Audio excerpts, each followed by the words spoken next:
Hamiləliyin 34-cü həftəsi və hamiləlikdə əllərdə və ayaqlarda keyimə, uyuşma və qıc olma haqqında danışacağam.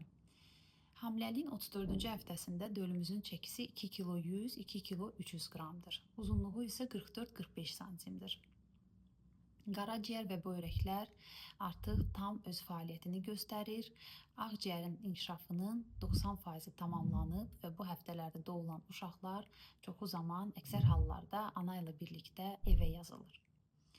Döl başı ilə aşağı dönüb, artıq öz doğuş pozisiyasını tutub və yalançı sancılar, Braxton Hicks kasılmaları dediyimiz uşaqlıqda olan sərtləşmələr artır. Bu da doğuşa artıq yavaş-yavaş hazırlıq başladığını göstərir. Hamilə tez-tez sidiyə gedir, özəlliklə gecə qalxır sidiyə. Ayaqlarında şişkinlik ola bilər uşaqlığın baskısı ilə əlaqəli. Babasil arta bilər. Ayaqlarda keymə və uyuşma ola bilər. Hamiləlikdə ayaqlarda və əllərdə olan keymə, uyuşma və qıc olma bir neçə səbəbdən olur. İlk səbəb müəyyən mineralların əksikliyi ilə əlaqəlidir. Bunlar kalsi, maqni və kalidir.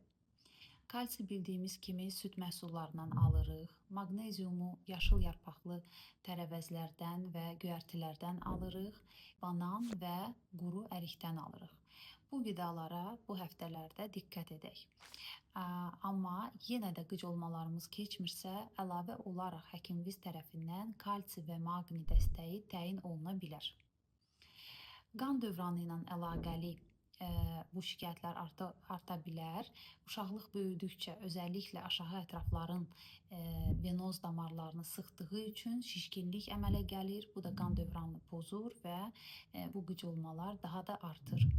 Bunun üçün qarın altı bandaj geyinmək, özəlliklə gəzintiyə girəndə və ayaqlara masaj uygulamaq məsləhətdir.